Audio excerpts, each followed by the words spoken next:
Vamos a comenzar con la primera sesión que está a mi cargo. Yo soy Fernando Bolaños, como ustedes saben, soy profesor investigador de acá de la Escuela Superior de Actopan. Programas para hombres que maltratan a la pareja.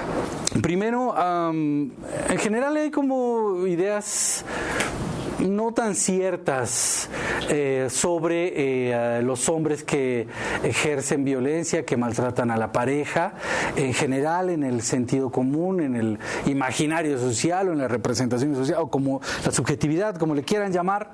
En general hay como algunas ideas en este sentido respecto de los hombres que ejercen violencia. Es importante que tengamos claro esto para acercarnos a esta población, ya sea para investigación, ya sea para intervención. Usualmente los mitos se basan en algún pedazo de verdad, pero lo generalizan, lo distorsionan. Entonces hay cosas que pueden ser verdaderas y cosas que pueden ser falsas, ¿no? Ese es el problema de los mitos, ¿no? Que generalizan también información distorsionada sobre algún pedazo de realidad. En este caso, por ejemplo, los hombres que ejercen violencia, que maltratan, no todos tienen baja autoestima, esa no es la principal causa, pero sí habrá algunos que tienen problemas de autoestima. No todos son impulsivos, pero habrá algunos que sí tienen un déficit en el control de impulsos. No todos son muy pocos los que tienen personalidades psicopáticas y de hecho casi no llegan a este tipo de programas, pero sí habrá algunos y eso es muy importante, identificar a esos hombres, ¿no? En ese sentido, son pobres. Si la violencia de pareja es exclusiva de los hombres pobres o de las personas que tienen un nivel educativo bajo, pues no. Por supuesto que no. Puede haber personas con muchos recursos materiales, con mucha riqueza, llamémoslo en ese sentido, me refiero, y ejercer un maltrato hacia su pareja, hacia su familia. Pero eso no quita que sí las condiciones de vida también influyen en las manifestaciones y en las causas y en los factores asociados para la violencia. No es la principal causa, pero sí influye en la manifestación y principalmente como factores que obstaculizan su abordaje, su reeducación o su erradicación, desde donde se le quiera ver. Entonces, no son la causa, pero no quiere decir que no sean importantes, ¿no? Para reflexionar sobre esto es muy importante tener algunas cosas básicas, aclarar los mitos sobre los hombres que ejercen violencia y sobre la violencia familiar,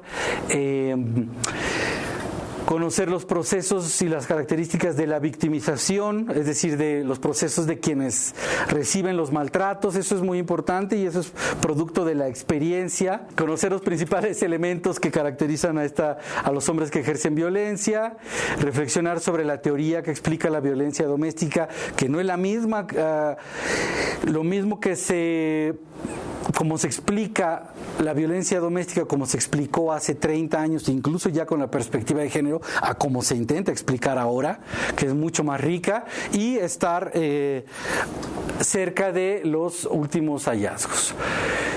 Concretamente, la violencia de pareja de los hombres hacia las mujeres, específicamente el maltrato, se explica por esto: las creencias dominantes de género, creencias sexistas, las creencias sobre el uso de la violencia, más un montón de factores personales, psicológicos que pueden estar asociados y de factores sociales también que pueden estar asociados y que varían de población a población. Principalmente en la intervención pueden jugar un papel muy muy importante para disminuir el efecto de muchos tratamientos, como le llaman desde el ámbito médico, y también sobre, digamos, factores psicológicos que no se llegan a abordar en los tratamientos debido a una mala interpretación. Pero hay muchos factores sociales y psicológicos que están ahí, pero los principales son las creencias dominantes de género y las creencias sobre el uso de la violencia. Esto, por supuesto, está relacionado con factores culturales muchísimos, ¿no? Tiene que ver con educación. Por eso es que los programas para los hombres que llegamos a maltratar a nuestra pareja y que se vuelven un problema, son programas que se llaman reeducativos. No es casual, ¿no? Es decir, se sacan del ámbito de la patología, de la psicopatología, ¿no? No son programas terapéuticos, aunque se puede hacer con ese enfoque, pero es para reeducar, ¿no? Porque mucho, no todo, por supuesto, tiene que ver con la reeducación sobre estos factores. Estos programas se centran aquí en la violencia interpersonal, ¿no? Entendiendo que desde los estudios de género y masculinidades, la violencia que los hombres podemos ejercer, la violencia con una lógica de dominación y abuso, se marca en las relaciones interpersonales, aunque puede tener otras direcciones, ¿no? La violencia, como se conoce comúnmente como la violencia familiar, ha tenido una respuesta institucional desde hace 30 años. En otros países, en Australia, Canadá, Estados Unidos, Reino Unido, desde antes, ha tenido una respuesta institucional en torno a, primero, la atención a las víctimas. Así históricamente surgen primero los programas de atención a víctimas y después los programas que trabajan con agresores como complemento de estos programas. Lo que ha mostrado como mayor utilidad y mayor eficacia, aunque ese es un tema muy debatible, en los 40 años de experiencia, 50 años de este tipo de programas en casi todo el mundo donde se han implementado, son los enfoques, es abordar dimensiones específicas, ¿no? de la experiencia humana a partir de enfoques cognitivo-conductuales. Usualmente se utiliza este enfoque que busca modificar patrones de pensamiento, esquemas mentales y comportamientos a partir de una serie de herramientas teórico-metodológicas y con técnicas específicas y con un manejo específico de técnicas.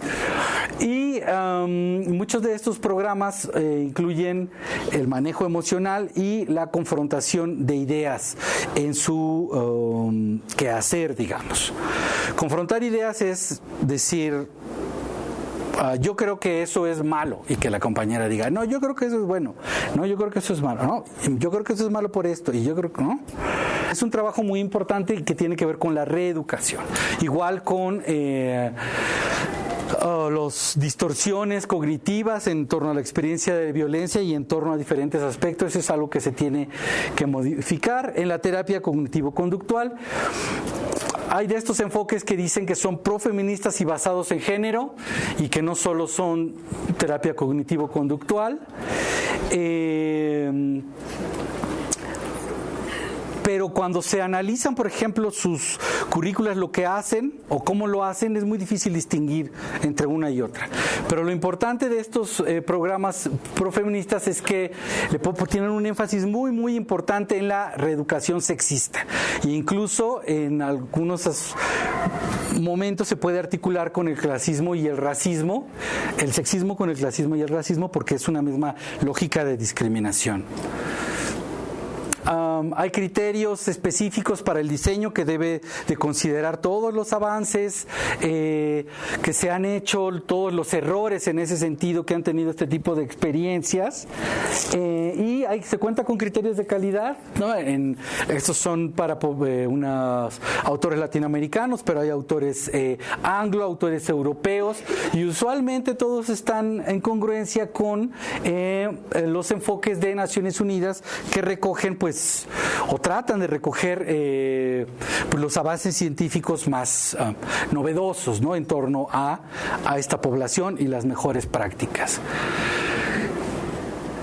Por ejemplo, estos autores latinos consideran que para ponerse a trabajar con esta población, hay que considerar las investigaciones diseñadas en el campo específico, con una metodología específica dirigida a lo que habíamos comentado, ¿no? A salvaguardar la integridad física y psicológica de las víctimas, principalmente, e incorporando la perspectiva de género en todos sus procedimientos. Es muy importante tener en cuenta que este tipo de programas, de diseños, no son de un solo tipo, sino que son como...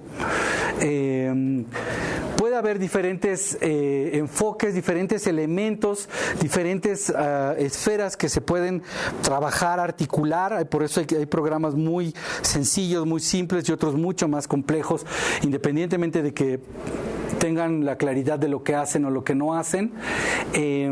Pero algo que se trabaja con frecuencia es esto: aumentar la conciencia sobre el abuso, las razones del abuso. Y aquí marco esto, se señala esto de la naturaleza instrumental del abuso, porque ahí es desde donde nacen este tipo de programas profeministas que tienen que ver, por ejemplo, en este caso con este autor. Y habla únicamente de la naturaleza instrumental del abuso. Pero hay algunos maltratos y abusos que no tienen una naturaleza o no únicamente instrumental. Tiene que ver con expresión de malestar psicológico o con origen en la historia personal, o con malestar psicológico con origen en el contexto, en el ambiente de los sujetos. Y aunque sí se usa a la pareja, digamos, o hijos o hijas como punching bag para sacar eso es diferente a un abuso instrumental que tiene que ver con vístete de esa forma, no te vistas, no vayas, no estudies, sírveme, no opines. En México, los criterios para estos programas solo se establecen en una ley que se llama Ley General de Acceso de las Mujeres a una Vida Libre de Violencia, y lo único que indica es que están diseñados para la seguridad y respeto de los derechos humanos de las mujeres, y que sean reeducativos, y que la Secretaría de Salud se tiene que encargar. Y bueno, si se encargó, se diseñó un programa en el 2008, programas para víctimas y agresores. Y bueno, hay programas muy viejos que también funcionan en México con una currícula así muy básica, desde que parece que están como atrapados en los 80, y hay otros programas que están reflexionando más sobre la investigación, sobre las evaluaciones de lo que funciona, de lo que no funciona, y reflexionando con otros ámbitos como el ámbito de la psicoterapia, y entre otras cosas. La efectividad de estas experiencias es algo que está muy cuestionado, porque la mayoría de los estudios que se han hecho en torno a la efectividad, y cuando me refiero a estudios, pues ahí están las referencias, indican que en comparación con otros tratamientos, o en comparación con solo tener amonestaciones legales, avisos legales, tienen muy poca ventaja, es decir, tienen un efecto, muy poco efecto más positivo, digámoslo, este tipo de programas, ¿no? Es decir, que su efecto es poco en comparación con tratamientos, con otros tratamientos, o con las amonestaciones judiciales. Sí tienen efecto, pero poco, o que no hay elementos para concluir que tengan una verdadera efectividad este tipo de programas. Algunas sugerencias en torno a los programas y su evaluación. Es necesario desarrollar este tipo de programas con abordajes holísticos en el marco de respuestas comunitarias eficientes, porque los programas de reeducación son solo un elemento entre varios en torno a una respuesta comunitaria, ¿no? Entonces, en ese sentido, deben de estar articulados, y de eso también depende mucho su funcionamiento correcto y su eficacia. Hay que verlo en el sentido de una respuesta comunitaria eficiente, dirigido a poblaciones específicas y con diseños de intervención que controlen los factores de confusión. Nunca perder de vista que estos tipos de programas son solo un elemento más de la respuesta social organizada. Es decir, de todo esto. Este es un modelo ecológico, que es un modelo sistémico que tiene también sus críticas, pero lo que nos dice es que los sujetos se desarrollan en diferentes ambientes que a la vez están contenidos en otros ambientes, y todo eso determina su experiencia, su desarrollo humano, y a la vez condiciona su respuesta y su papel en el entorno. La bola más grande es el nivel macrosocial, donde está la cultura, la política y institución, digamos, a nivel federal.